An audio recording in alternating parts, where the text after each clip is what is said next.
आप लोगों ने दमदार एक्टिंग की है, एक एक रोल, जैसे उनका मुन्ना भैया, आपका हर्षद मेहता वाला रोल बहुत लोगों ने पसंद किया है। लेकिन हम अग्नि से शुरू करते हैं।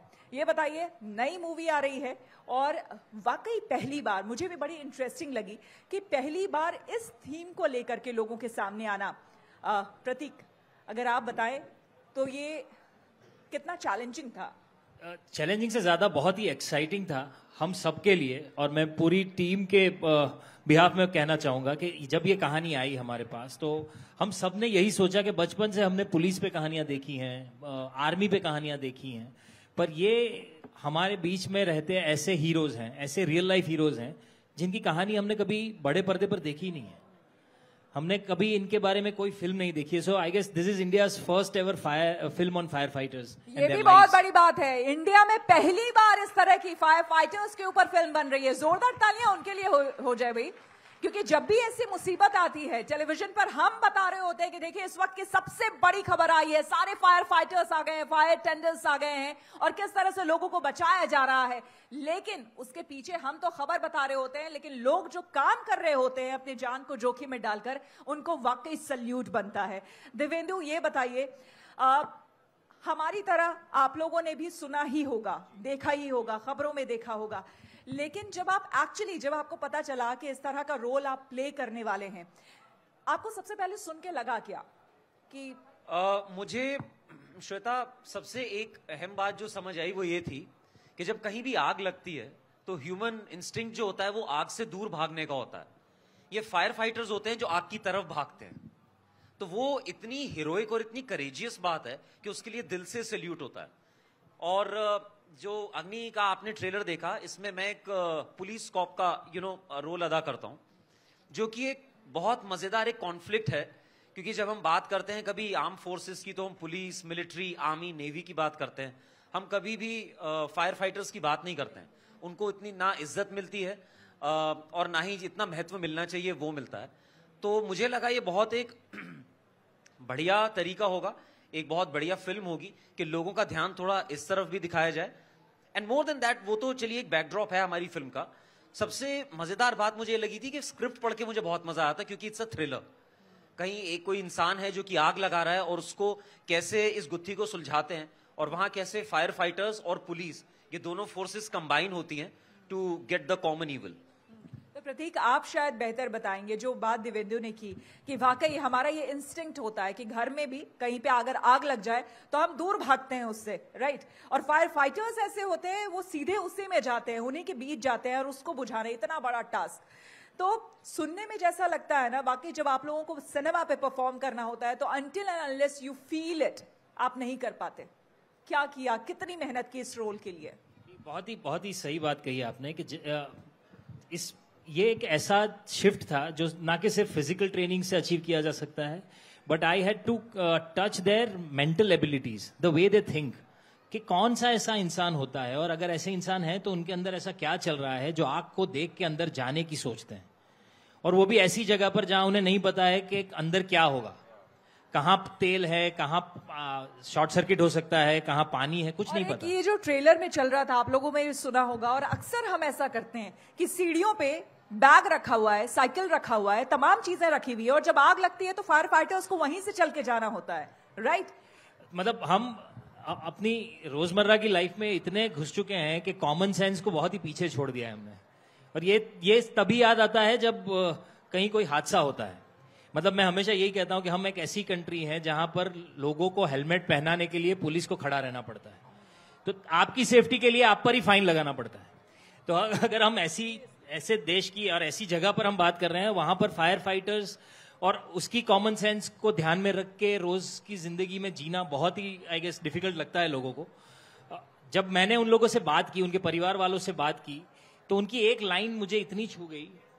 एक फायर फाइटर है, उनकी वाइफ से हम लोग बात कर रहे थे, तो बोले, और ज्यादातर क्या होता है कि फायर फाइटर्स के जो घर होते हैं ना, वो फायर स्टेशन के ऊपर ही होते हैं, तो चीफ फायर फाइटर्स और उनकी फर्स्ट लाइन ऑफ कमांड जो होती है, they are not suppose to leave the city limits. अच्छा। जो उनकी लिमिट में है वो उनकी छुट्टियों के दिन पे भी वो बाहर नहीं जा सकते सिटी से दूर। प्रायर परमिशंस लगती हैं। उनकी वाइफ ने ये चीज कही थी कि ये रोज सुबह जब जाते हैं ना, तब हमें नहीं पता हो कि शाम को वापस आएंगे कि नहीं। और उन्होंने इतनी सहजता से ये इतनी बड़ी बात की कि ये सोच के भी मुझे लगा कि ये लोग कैसे अपनी रोज की लाइफ को कैसे जीते हैं। और उसी के साथ जज्बा ऐसा है कि they are all very very proud about whatever that they do. तो सल्यूट तो बनता है, क्यों? जोरदार तालियां हो जाए भाई उन तमाम हमारे पूरे भारतवर्ष में जितने भी फायर फाइटर्स हैं, उन सबके लिए, उनके परिवारों के लिए। और थैंक यू सो मच आप लोगों के लिए, आपके डायरेक्टर के लिए, जिन्होंने ऐसी थीम सोची, ये प्लॉट सोचा, ये स्क्रिप्ट, और अब ये लोगों के सामने आने वाली है। ये कब आ रही है आप लोग बताएं? 6 दिसंबर को अमेजॉन प्राइम पे अग्नि रिलीज होगी। तो मतलब आप सब अपने दोस्तों के साथ और परिवार के साथ देखेंगे तब ज्यादा मजा आएगा। और मेंबरशिप ले रखी होगी ना आप सब लोगों ने, है ना? नहीं लियो तो ले अरे लेना, है कि नहीं भाई? It's a very important film guys and it's a very entertaining film. आपको मजा आएगा देख के फिल्म। मतलब ऐसा थ्रिलर बहुत लंबे अरसे में देखा नहीं है, एटलीस्ट मैं एज एन ऑडियंस बोल रहा हूं। क्या बात है। तो हम सब देखेंगे, क्यों देखेंगे कि नहीं देखेंगे? हाँ बोल दो यार। हाँ ठीक है, तो सभी देखने वाले हैं अग्नि। जाहिर सी बात है बहुत ही प्रॉमिसिंग है और आप लोगों का रोल भी बहुत ही प्रॉमिसिंग इसमें लग रहा है। लेकिन घुमा फिरा के मुन्ना भैया,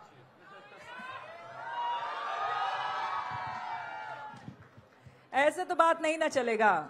जब मुन्ना भैया बैठे हैं तो उनका कोई डायलॉग तो होना ही चाहिए ना। एक डायलॉग जो मैं हमेशा बोलता हूं, मेरे दिल के बहुत करीब है, मुन्ना त्रिपाठी का, वो है कि बहुत तकलीफ होती है जब आप योग्य हो और लोग आपकी योग्यता को ना समझें। बहुत तकलीफ होती है। और कोई? चाचा वाला। अरे कैसी बात कर रहे हो यार, यहाँ पे थोड़ी ना सुना सकता हूँ। अरे किसने किसने फरमाइश करी है चाचा वाले की? आपने? चाचा, ओ भरोसे वाले चाचा। ऐसी चीजें पब्लिक के बीच में नहीं बोलते। आप लोग सुनाइए, राधा आप सुनाइए, आपको याद है? डायलॉग्स उनको रटा गए हैं भाई, ऐसा ही लग रहा है। और कोई? अब आईएएस वाला को बोले। अबे पढ़ाई लिखाई पे ध्यान लगाओ, आईएएस बनो और देश को संभालो। लेकिन नहीं, तुम लोगों को यहां पे आना है, बकैती करनी है। अब जाके सीधा अग्नि देखो, वरना देंगे कान के नीचे दो, समझे ना? 6 दिसंबर को आ रही है बेटा, और अगर कोई भी बाहर ऐसा लफंडरगिरी करते दिख गया ना, तो बता रहे हैं बहुत जोर से मारेंगे। आप ही के अंदाज में हम बोले थे कि कोई भी अगर हिला इस सेशन के बाद, पिछले सेशन के बाद, तो मैंने कहा कोई भी अगर यहां से हिला तो मुन्ना भैया बोल दिए हमको, आने के बाद पड़ेगा कान के नीचे सबको। No guys, it's just a humble appeal, please. I hope आपने इसको जैसे मैंने बोला वैसे ना लिया हो। अरे नहीं लेकिन I was damn serious about it. नहीं, क्या इलेक्शन वाला? पहले डायलॉगे बुलवा लें सब, बात ना करें, करें कि ना करें। अच्छा इलेक्शन वाला कोई बोल दीजिए। इलेक्शन वाला कौन क्या सा है? इलेक्शन वाला था भाई? अच्छा, नारे लगवा नहीं रहे हैं, लग रहे हैं, क्योंकि जलवा है हमारा यहाँ। क्या बात है, भोकाल कहाँ है मैं मुन्ना भैया का अभी तक? मिर्जापुर आ भी रही है, राइट? मूवी आ रही है। जी, हम मिर्जापुर द फिल्म बना रहे हैं, आप लोगों ने सुना होगा, उसकी अनाउंसमेंट की थी हमने। सो आई एम वेरी एक्साइटेड और आई होप आप लोगों को पसंद आए। इस बार बड़े पर्दे पे आ रहे हैं, तो आपको अपने घर से उठ के सिनेमा घरों तक जाना होगा और वहां बड़ा भोकाल दिखेगा आपको। जाएंगे कि नहीं? Thank you. यहीं से आपको मिल रहा है सब, मतलब वो कंफर्म। मुझे लग रहा है अभी से एडवांस बुकिंग हम खोल देते हैं, लोग टिकट भी ले लेंगे। आप साहित्य आज तक के मंच पे, ओटीटी स्टेज पे ओपन ठीक कर है, दीजिए ठीक है। बुकिंग। तो जब भी फिल्म आने वाली होगी, ये वादा रहा आपसे, यहाँ पे आके एडवांस बुकिंग खोल देंगे। जोरदार तालियां हो जाए भाई। जान ओटीटी स्टेज पे एडवांस बुकिंग शुरू होगी यहीं से। हाँ जी, डिस्काउंट नहीं मिलता है कैसी आंटी बात हर करते जगह। हो? घोड़ा अगर घास से दोस्ती कर लेगा तो खाएगा क्या? आप अपने बनिए से डिस्काउंट मांगिए, प्लेन टिकट से डिस्काउंट मांगिए, हमारी टिकट पे मत मांगिए प्लीज। वहां पे पैसा दीजिए, बहुत मेहनत से बनती है फिल्म। सही बात है। नहीं, डिस्काउंट नहीं, पूरी मोहब्बत दीजिए, प्रेम दीजिए। पहले तो अग्नि देखिए, जो अग्नि आ रही है, और उसके बाद जब वो मिर्जापुर आएगी, मूवी आएगी, तब जाकर देखिएगा। प्रतीक, आप मैकेनिकल इंजीनियर से एक्टर, मतलब कहां से कहां ये पैराडाइम शिफ्ट कैसे हो गया, ये बताइए। पहले तो मैं मतलब इंजीनियर से एक्टर बना हूं ऐसा नहीं है, मैं एक्टर था। इंजीनियरिंग भी बहुत पैशन से की मैंने स्टेज शुरू किया था, मैं कुछ 4th स्टैंडर्ड में था तब से। तो मुझे मतलब वो कहानियों का जादू, जो कैरेक्टर बनाने का जादू था, वो तब से लग गया था, उसी में मजा आता था। और फिर इंजीनियरिंग भी बहुत पैशन से की, मुझे ही करनी थी, ऐसा नहीं था कि घर पे किसी ने धक्का मार के भेजा हो। तो इसलिए दोनों फील्ड में लगभग 16 साल तक साथ में काम किया। और फिर एक, मतलब आप कंफ्यूज थे क्या? मतलब प्लान ए और प्लान बी दोनों साथ में लेके चल रहे थे? मैं कंफ्यूज इसलिए था कि मुझे मल्टीपल पैशन डिसऑर्डर है। मतलब बहुत सारी चीजों में एक साथ पैशनेट फील होता है, अब होता है तो करना भी चाहता हूँ, तो इसलिए ये रिलेशनशिप में भी होता है कि नहीं ऐसे? वहां पर ऐसा कोई रिस्क नहीं लिया मैंने। और रिस्क है तो इसके सिर्फ बोलने में अच्छा लगता है, सर रियल लाइफ में ये रिस्क गलत है। दिव्येंदु जी, पर्सनल लाइफ में आपके साथ प्लान ए प्लान बी? खैर आप प्लान ए प्लान बी नहीं, आई थिंक स्टार्टिंग से मेरा कहीं ना कहीं सबकॉन्शियसली बहुत क्लैरिटी था कि मुझे एक्टर ही बनना है। लेकिन जैसा प्रतीक ने बोला, आई थिंक हर लड़के को इन ग्रोइंग अप ईयर्स होता है कि कोई एक फोर्सेस ज्वाइन करना है। तो बीच में वो फेज भी आया था कि मुझे मिलिट्री जाना है, एनडीए ज्वाइन करूंगा। At one point of time I wanted to be a lawyer because I have studied political science. तो वो फितूर मेरे दिमाग में काफी टाइम तक रहा। फिर मैंने एक प्ले किया जिससे मैंने लॉयर की भूमिका निभाई, और वो प्ले करके मुझे लगा कि हो गया। बहुत हो गया। बहुत हुआ। तो मुझे लगा कि अगर मुझे सारी चीजें ऐसे ही जो मुझे पसंद है जी रही है, उसके लिए एक्टर बनना ही अच्छा है। And my parents were always very very supportive of the fact कि मैं ये करूं।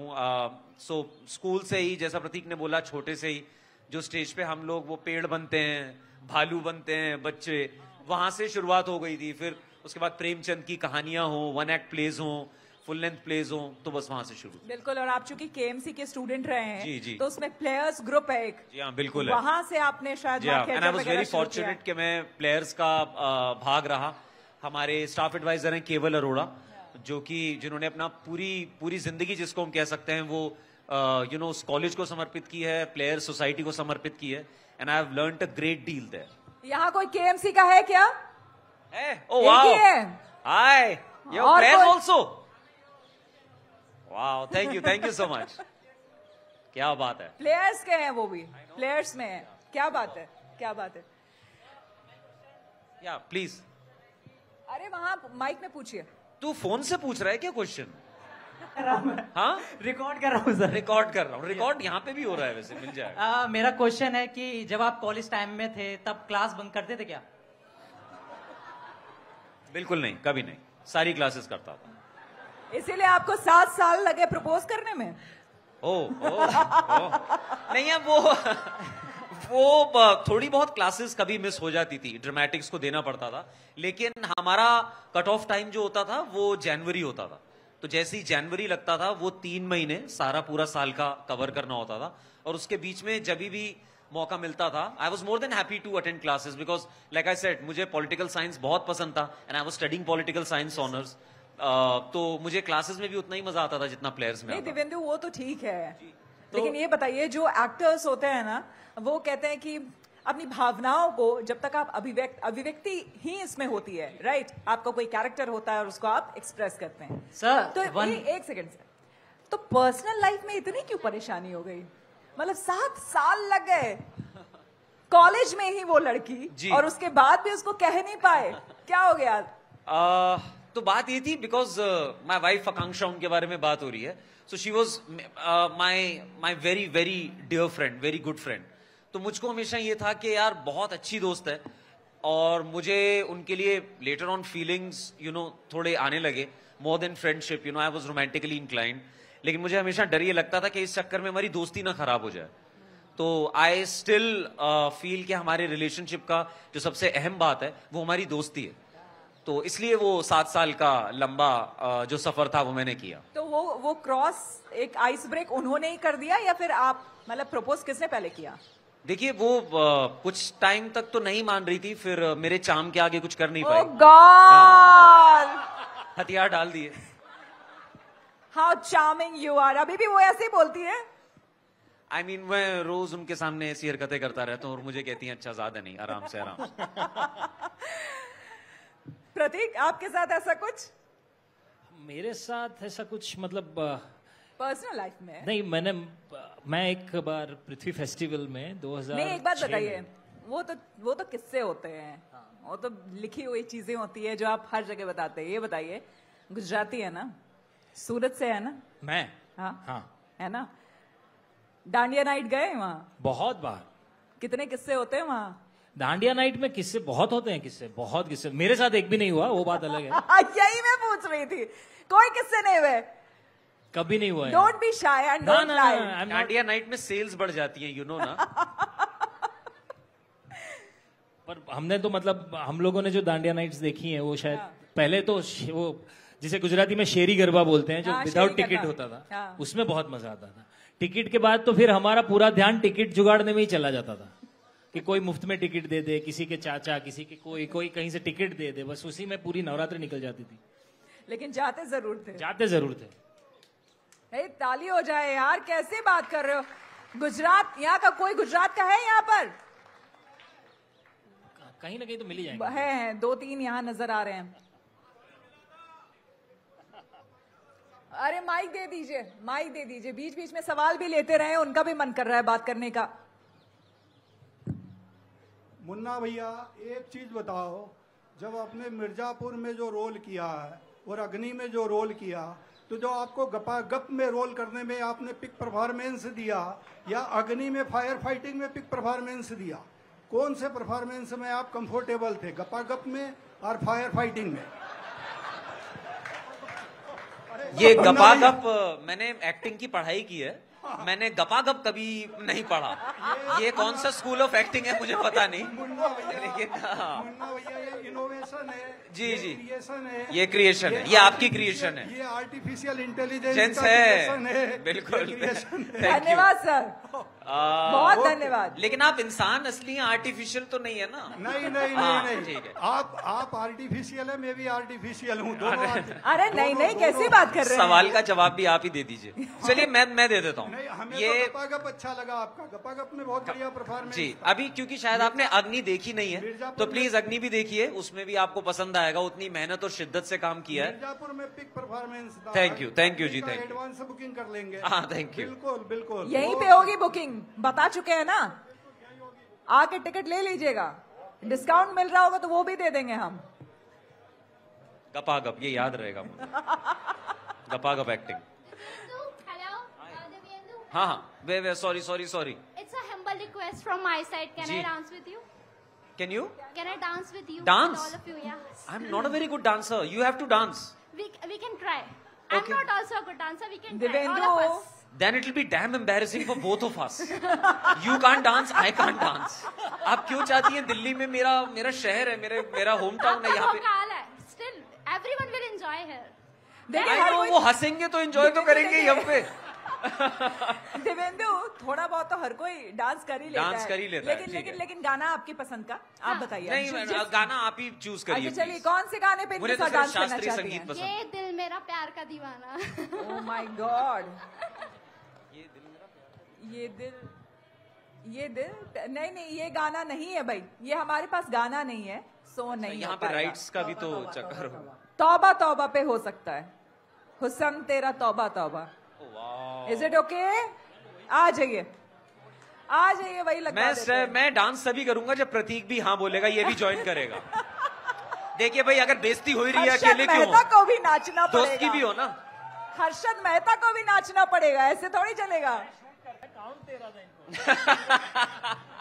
यू शुड ऑल्सो डू प्रतीक। नहीं, कोई तो एक गाना आपको डिसाइड करना पड़ेगा, और ये सेशन खत्म होने से पहले यू हैव टू डांस। प्रतीक को डू अ डांडिया, वो तुझे आता है ना? उसको भाई गुजराती है, तुझे वो आता है, एक रूटीन होता है उसका। तो चलिए बैक टू अग्नि, क्योंकि आपको सवाल पूछना चाह रहे हैं। एक सामने दे दीजिए। दिवेंदु, प्रतीक भाई, आपकी फिल्म के लिए शुभकामनाएं। Thank you. मेरा नाम मयूर है, और मैंने कुछ दिन पहले आपकी दोनों की मड़गांव एक्सप्रेस भी देखी है और मुझे बहुत अच्छी लगी है। और मैं आप दोनों से सवाल पूछना चाहता हूँ। सबसे पहले दिवेंदु, आपसे, आप बहुत ही वर्सेटाइल एक्टर है। हमने जहाँ मिर्जापुर में आपका एक रॉयल लुक देखा है, जहाँ पे एक लेगेसी का घमंड होता है, तो हमने वहीं पे प्यार का पंचनामा में एक फ्रस्ट्रेशन देखा कि चाय अच्छी नहीं बनी, तो आपने पूरा उसको डिस्क्राइब कर दिया। तो वही हमने आपका लाइफ हिल गई में एक कॉमेडी अवतार देखा। तो वही हमने जो अभी आपकी जो मड़गांव एक्सप्रेस आई थी, उसमें आपकी गरीबी देखी है कि उसमें जो आपकी गरीबी दिखाई गई, और मतलब मुंबई की गरीबी थी, मुंबई लैंग्वेज में जो कड़की जिसको बोलते हैं, वो आपने बहुत ही ऐसा लग रहा था बिल्कुल नेचुरल है। तो आपके जो इमोशंस है वो स्क्रीन के ऊपर हमें देख के बहुत मजा आता है। तो मैं आपसे ये जानना चाहता हूँ कि आपका कौन सा इमोशन है जो आप एक्टिंग में बहुत पसंद करते हैं, जो आपने किया हो या फ्यूचर में करना चाहते हो। और प्रतीक भाई, आपसे मेरा सवाल, अरे रुक जा, पहले एक सेकंड ये एक तो इस सवाल इतना लंबा है, वो होता है ना 400 शब्द का निबंध लगेगा इसे लिखने के लिए।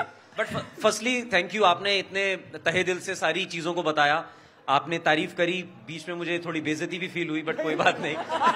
लेकिन जहां तक बात हुई इमोशन की, I personally enjoy doing drama a lot. तो अब जब कोई इंटेंस या कुछ वैसा रोल होता है मुझे ज्यादा मजा आता है, क्योंकि प्रतीक मेरी बात से हामी भरेगा कि जब कॉमेडी की बात आती है बहुत मुश्किल होता है यार, बहुत डर लगता है, बहुत ज्यादा प्रिपरेशन लगती है। एंड कॉमेडी के लिए एक्टर की जितनी स्किल चाहिए उतनी ही स्किल पेपर पे भी चाहिए, वो लिखा होना चाहिए फनी, तभी परफॉर्म करके आ पाते हैं, वरना चाहे हम लोग जितनी मेहनत कर ले आता नहीं है। So for me drama always holds the first place. छोटा सवाल सेम। प्रतीक भाई, जैसे आपका जो स्कैम 92 आया था, उसमें 2 डायलॉग बहुत फेमस है और मुझे लगता है वो आज के परिप्रेक्ष्य में सच है। उसमें आपका है कि मैं किसी को मुफ्त की एडवाइस नहीं देता हूँ, लेकिन आप उस दिन खुश है तो आप एडवाइस देते हो कि इंडिया पे लगा दो, इंडिया का टाइम आने वाला है, और इंडिया का टाइम सच में आ गया है। और दूसरा, जो आपके भाई अश्विन आपके पास आते कि मार्केट गिर रहा है, तो आप कहते हो कि मार्केट गिरते हुए पहली बार देखा है, मार्केट गिर के ही तो हम बने हैं। तो लास्ट पिछले 2 महीनों में सेंसेक्स जो है 30% गिर चुका है। तो जब वो हैशटैग ट्विटर पे ट्रेंड करता है कि स्टॉक मार्केट डाउन, तो जो बुल गैंग है, आपके चरण कहाँ है मयूर? क्या बात है, क्या करते हैं आप लाइफ में? सर मैं सिविल इंजीनियर हूँ, साथ में मुझे और भी शौक है। क्या? मैं राइटिंग भी करता हूँ, हाँ। मैं सिंगिंग भी करता हूँ। इतना वक्त सब मिल जाता है आपको, कितनी सीरीज देखते हैं आप? आप? कंटिन्यू करिए वो 4 पेज का जो सवाल है। यस। तो सवाल क्या है सर? डायलॉग इनको भी याद है। मैं आ रहा हूँ। तो जैसे स्टॉक मार्केट गिरता है तो ट्विटर पे हैशटैग ट्रेंड करता है, तो उसमें जो आपके डायलॉग होते हैं, अगर वो 10 मिलियंस है तो आपकी जो क्लिप्स है वो तकरीबन 8 मिलियंस होती है। तो क्या आपने कभी वो देखा है, और आपको उसको देखकर कैसा लगता है कि आपका जो काम है उसको इतना अप्रिशिएट किया जा रहा है? क्या बात है, ये हाँ और ना में खत्म हो सकता है। पता है आपका सवाल का जवाब? आई बोल, प्लीज बोल। इसीलिए तो आपको हम पसंद करते हैं। नहीं, पर बहुत बड़ा ही डिटेल एनालिसिस किया है आपने। तू पहले शेयर मार्केट से शुरू कर। तो शेयर मार्केट का ऐसा है कि मेरी ये सारी रील्स जब घूमना शुरू होती है ना, मेरे डायलॉग घूम फिर के मेरे पास आते हैं, तब मुझे पता चलता है कि शेयर मार्केट में जरूर कुछ हुआ होगा, क्योंकि वो कॉन्टेक्स्ट अब मुझे लगता है लाइफ टाइम के लिए मेरे साथ चिपक गया है। जितना शेयर मार्केट ऊपर नीचे जाता है उतने ही उसके डायलॉग्स वापस घूम घूम के आते हैं। But I feel very fortunate यार, इतना प्यार बहुत ही भाग्यशाली कुछ कलाकारों को मिलता है, और मुझे मेरे एक काम से इतना प्यार मिला है। तो I mean I owe it to lot of people and like lot of audience also. तो सेशन खत्म होने के बाद हम सारे लोग मिलके गरबा करेंगे। अगर कोई गरबा सॉन्ग मिल जाए तो, है ना, कमरिया, आई थिंक कमरिया चल जाएगा, राइट? वो है ना, बराबर सारू छे। हाँ, तो ये बताइए कि ये फाफड़ा जलेबी सुबह वहां जो होती है, यूजुअली लोग खाते हैं फाफड़ा जलेबी, लेकिन जब मुंबई शिफ्ट हुए और यहाँ पर आपकी जर्नी जब शुरू हुई एज एन एक्टर, क्या चेंज एज अ पर्सन या फिर रोज की जिंदगी में, या स्ट्रगल लाइफ, आपका स्ट्रगलिंग लाइफ कैसा रहा यहाँ पर? क्योंकि मैं सूरत से हूँ और मैं 2004 में मुंबई गया था। जब मुंबई गया था तब कुछ लोकल थिएटर का एक एक्सपीरियंस था मेरे साथ, और इंजीनियरिंग की डिग्री थी। ये दोनों लेके मुंबई गया था यही सोच के कि अगर ये दोनों फील्ड में काम करना है तो मुंबई एक ही शहर है। तब मुझे ऐसा लगता था। जब शुरुआत की तब ना घर था ना कुछ था, और धीरे धीरे आई गेस जैसे सबकी शुरुआत ऐसे ही होती है शायद। पर मैं उसे कभी स्ट्रगल मैंने इसलिए नहीं माना क्योंकि स्ट्रगल ना इतना नेगेटिव वर्ड है जैसे ही स्ट्रगल वर्ड यूज करो तो खुद पे दया आने लगती है। सीरियसली? हाँ, तो बाकी सब तो छोड़ो, खुद ही खुद पे बेचारापन लगने लगता है, इसलिए मैंने वो स्ट्रगल वर्ड यूज करना ही बंद कर दिया था। Now I can proudly say that I was gathering experiences about life and about things which helps me become a better actor, I guess, and that journey is still on. But वो बहुत ही interesting time था कि job के साथ theatre और भाग दौड़, और मुंबई का ट्रैवल थोड़ा वियर्ड है, हम वहाँ डिस्टेंस को टाइम में मेजर करते हैं। सही बात है। मतलब कितना दूर, तो बोले आधा घंटा दूर, कभी कोई किलोमीटर में बात नहीं करता वहाँ। अच्छा, ओके। तो वैसे शहर में 2-3 काम करने का अलग ही एक मजा है। ये शायद कुछ 16 साल तक चला। ऐसा तो नहीं आप पूरे टाइम सड़क पे ही रहते थे? घर जाना Almost. शायद ही हो पाता था। ऑलमोस्ट, इसलिए तो मैं पहले बड़ा घर लेने के बारे में भी सोचता था कि ज्यादातर टाइम तो रास्ते पे ही निकल रहा है, तो फिर घर में खर्चा क्यों करें। प्रतीक, दिल्ली में उल्टा है, तू कहीं भी हो तो ये पूछे किधर है, 5 मिनट में पहुंचा। और वो कभी 5 मिनट में नहीं पहुंचा, आएगा। वो घर पे ही होगा अभी इंसान, मैं बस 5 मिनट में पहुंचा। और आपको शायद देवेंदु 3 साल लगे, ज्यादा आपको समय नहीं लगा? जी, कुछ 3.5 3.5 साल लगे आपको। तो मतलब आपका जो वो स्ट्रगलिंग वाला फेज था वो बहुत लंबा नहीं रहा आपका? हाँ, लंबा नहीं रहा। हाँ। और मैं बहुत ज्यादा फॉर्चुनेट था इस बात के लिए, क्योंकि मैं पुणे फिल्म इंस्टीट्यूट से पढ़ के गया था। तो बहुत सारे जो मेरे फेलो स्टूडेंट्स थे, जो क्लास फेलोज थे, वो सब रहते थे। तो हम सब मिलके हम गलत कर लिया करते थे। एंड बिकॉज FTI में अच्छी बात ये, it's not just about acting, you get to learn about other technical aspects of film making. So editing की बात हो, अगर साउंड की बात हो, तो मैं उनको असिस्ट कर लिया करता था, कभी कभी शूट्स पे उनका असिस्टेंट बन जाता था। कोई जो मेरा एडिटर फ्रेंड था उसके लिए घर पे कुछ छोटा मोटा काम कर देता था। So I used to get some money. और एक बड़ा मजेदार चीज हुई कि मैं जहां रेंट पे रहता था, तो फिल्म्स में आप लोगों ने देखा होगा, जैसे अगर भीड़ का सीन है तो उसमें जो डबिंग होगी, पीछे एक्स्ट्रास की डबिंग भी होती है, तो उसके लिए अलग से लोग आते हैं। जैसे अगर ये सीन है तो मैं और प्रतीक बात कर रहे हैं, तो पीछे जो आप लोगों की खुसर पुसर या हंसी या जो होगी, उसके लिए भी डबिंग होती है। तो मैं जहां पे जिनके फ्लैट में रहता था, जो मेरी लैंड लेडी थी, वो ये डबिंग्स ऑर्गेनाइज कराती थी। तो मैंने उन्हें कहा, मैम मुझे काम दे दो प्लीज, और आप जो पैसे हो मेरे, वो आप रेंट में से डिडक्ट करते रहना। सो बहुत सारी ऐसी फिल्में हैं जिसमें पीछे ऐसे कोने में जो कुछ ऐसा खड़ा हुआ आदमी होता है कि भाई साहब ये केला कितने का दिया, और ये गोभी मटर का क्या वो है, वो सब भी किया है मैंने। वो सब भी आपने किया। आई थिंक एड्स भी शुरुआत में आपने कुछ एड्स भी किए हैं, राइट? अच्छा, यहाँ पे कई सारे लोग हैं, प्रतीक आप भी जवाब दे सकते हैं, प्रतीक देवेंदु दोनों, आप दोनों ही जवाब दे सकते हैं। यहाँ पे कई सारे लोग हैं जो वाकई एक्टर्स बनना चाहते हैं, और ऐसा लगता है कि वो सपने लेते हैं और सीधे मुंबई पहुंच जाते हैं। लेकिन ये बताइए कि चाहे FTI से सीखना या कहीं से सीख करके जाना, वो ज्यादा बेहतर होता है? आपको कहीं ना कहीं वो पे करता है, या फिर सीधे उठ के बक्सा लिए, बोरी लिए, चल दिए? देखिए, सीधे उठ के तो नहीं। अगर आप किसी फिल्म स्कूल जा पाए, एक्टर स्कूल जा पाए, तो बहुत अच्छी बात है। थिएटर करना बहुत जरूरी है, वो अपने आप में एक बहुत बड़ा स्कूल है।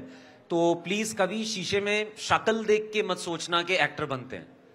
If you really feel about it, अगर आपको मजा आता है ये काम करने में, तभी जाइएगा, वरना मुंबई में बहुत भीड़ ऑलरेडी है मेरे दोस्त, वहां भीड़ और मत बढ़ाना। It's a very meritorious job, इसके लिए आपको सीखना बहुत जरूरी है, जैसे किसी भी जॉब के लिए है। So please go do theatre, join a film school, join an acting school, but please go there prepared. It really helps you. जो हमने स्ट्रगलिंग डेज की बात करी, या जब आपके पास काम नहीं होता है, तो आपकी जो शिक्षा होती है, जो ट्रेनिंग होती है, दैट कीप्स यू गोइंग। बिल्कुल। तो चूंकि समय अब आगे बढ़ता जा रहा है, बैक टू अग्नि, बिकॉज उसके लिए स्पेशली आप लोग यहाँ पर आए हैं। इसकी शूटिंग जो हुई, वो लोकेशन कहाँ था? सारी शूटिंग कहाँ हुई है? सारी शूटिंग मुंबई में हुई है, और हमने सेट बनाए हैं इसमें, और बहुत ही बेहतरीन सेट्स बने हैं। यूनिक बात ये थी कि ज्यादातर फिल्मों में सेट्स बनते हैं, फिल्में शूट होती हैं और फिर सेट्स निकाले जाते हैं। हम रोज सेट बनाते थे और रोज जलाते थे। अच्छा, उसको रोज जलाते थे क्योंकि वो आपका हिस्सा ही था उसका तो आज ट्यूशन क्लास का सेट लगा है और उसका एक पूरा फायर सीक्वेंस है, तो वो फिर शूट होता था। एंड पूरा शूट रियल फायर के साथ हुआ है, रियल फायर के साथ हुआ है। उसके बाद उसे एनहेंस किया गया। तो आप लोगों का कोई बॉडी डबल वहां जाता था या फिर? हम भी जाते थे, बॉडी डबल्स भी जाते थे, और सेफ्टी प्रिकॉशंस भी होते थे। पर एक बात जरूर कहना चाहूंगा कि जितनी फायर हम आप देखेंगे फिल्म में, वो तो बहुत ही एनहेंस की गई है पोस्ट प्रोडक्शन में, पर काफी हद तक फायर थी सेट पे जहां पर हम शूट कर रहे थे। तो जब हम शूट कर रहे थे और जो हमें फायर सूट के अंदर स्किन पे जो फायर लग रही थी, उससे अंदाजा लगता था कि ये लोग जो इतनी बड़ी फायर में जाते हैं, उनको क्या लगता होगा। हमें तो पहले से पता था कि यहाँ सेट है, इधर ये रखा होगा, उधर ये रखा होगा था, उधर कोई एक छोटा बच्चा है जिसे बचा के लेके आना है। पर जो ये लोग सच में एक अंधी फायर में घुस जाते हैं, वो किस दिमाग से जाते होंगे, वो बिना ये सोचे कि नक्शा क्या है उस जगह का, कहाँ पे वो ट्रैप हो सकते हैं, कोई चीज कोलैप्स कर जाती है। हम डेकोरेशन के लिए बहुत सारी चीजें, वो एस्बेस्टस शीट्स वगैरह वो लगा देते हैं, वो बहुत ज्यादा हानिकारक हैं। तो या again big salute to these guys. तो शूटिंग के दौरान दिव्येंदु ये बताइए, कोई ऐसा मोमेंट जब आपको लगा कि वाकई यार दिस इज लाइक बहुत मुश्किल है, मतलब इनकी जिंदगी भी, और बहुत इमोशनल हुए हो, कभी ऐसा लगा हो? श्वेता, आग जब लग रही होती है ना, और चाहे आप जितने ही बड़े एक्टर हो या कुछ हो, जब एक्शन बोलते हैं and you have to go towards the fire ना, वो कभी भी आसान नहीं था किसी के लिए भी। प्रतीक ने ज्यादा फायर के सीक्वेंसेस करे, मैंने कम करे, लेकिन जितने मैंने करे उसमें चाहे जितने भी सेफ्टी प्रिकॉशंस वहां होते हो, बहुत डर लगता था, because you never know it's fire, कभी भी कुछ भी हो सकता है। और सेट पे काम हो रहा है, कभी कोई सेट का पीस गिर सकता है, एंड एज एक्टर्स मतलब बहुत जरूरी है हमारे लिए हमारा फेस एक तरीके से वो रहे। तो I mean every second there used to be so much respect for these guys, जो ये लोग रोज करते हैं, जिसके बारे में हमें पता भी नहीं चलता। हमको बस एक लाल गाड़ी जाती हुई दिखती है और हम मजाक में बोल देते हैं हमें कहीं आग लगी होगी, आग बुझाने जा रहे हैं। या कई लोग रोड पे जब वो गाड़ी जाती है तो उनको लगता है ये ट्रैफिक क्लियर होगा, इसके पीछे गाड़ी लगा दो, जल्दी निकल जाएंगे। सही कहा आपने। तो एम्बुलेंस के पीछे भी लगा देते हैं कई लोग। तो हाँ। हम लोग क्योंकि शायद इतना ज्यादा होता है, थोड़े से इनसेंसिटिव हो चुके हैं इनके प्रति, लेकिन प्लीज कभी भी आप किसी फायर फाइटर को देखें अब लाइफ में तो सोचिएगा जरूर कि हम लोग आग से दूर भागते हैं और वो लोग आग की तरफ भाग रहे हैं। So please have that respect for them. Neha कुछ पूछना? मेरा एक सवाल है दिव्येंदु, यहाँ तो आप ऑन स्क्रीन आग लगा रहे हैं, ऑफ स्क्रीन कितने दिनों में आपने आग लगाई है? दूसरा सवाल आपकी चोटी से जुड़ा हुआ है, ये किसी कैरेक्टर पर बेस्ड है या फिर अचानक से ही हो गया, या फिर शाहरुख की तरह आपकी हेयर ड्रेसर प्रेग्नेंट है? नहीं, मैं नहीं वहां तक नहीं जाऊंगा, लेकिन हाँ मैं I am prepping for a new role, जिसके लिए ये मैं बियर्ड ग्रो कर रहा हूँ, बाल बढ़ा रहा हूँ। किसी ने कह तो नहीं दिया ये आपके ऊपर जचता है, फिर आपने रखी? आज ही मैंने कहा, मैंने जब देखा तभी कहा कि ये सूट करता है। किसी महिला की बात हो? महिलाएं तो कहती रहती हैं। मैं चाहता था कि आप ये क्लियरली पूछे, इसलिए मैंने नहीं, महिलाएं कहती रहती हैं और वो जो कहती है मैं उनको बहुत सीरियसली लेता हूँ, तो लेकिन ये उनके कहने पे नहीं रखा है, लेकिन जो भी कहती है मुझे अच्छा बहुत लगता है। फिर कट जाएगी जिंदगी? नहीं, चोटी। अभी तो बढ़ा रहा हूँ, कटेगी बाद में। अच्छा प्रतीक, ये सुनने में आया कि अब गांधी सीरीज कुछ शुरू होने वाली है, उसमें आपको लीड रोल मिल रहा है, वो क्या है, किस तरह का प्रोजेक्ट है? तो वो गांधी वेब सीरीज है जिसका फर्स्ट सीजन हम शूट कर चुके हैं, अब इसका पोस्ट प्रोडक्शन चल रहा है, and I am playing the character of Mohandas Karamchand Gandhi. अच्छा, आप गांधी जी का रोल कर रहे हैं, क्या बात है भाई, जोरदार तालियां। तो उसके लिए मुझे लगता है कि ये गांधी जी को सोच पाना अपने आप में कि मैं वो कैरेक्टर प्ले करूंगा, उसके लिए जाहिर सी बात है अभी बहुत मेहनत आपकी चल रही होगी। साबरमती गए होंगे, आश्रम, और कुछ? कई बार गया हूँ। इनफैक्ट मैं मोहनदास करमचंद गांधी पे एक मोनोलॉग करता हूँ जो 1.5-2 घंटे का मोनोलॉग है, और मैं 2015 से वो करता हूँ स्टेज पे।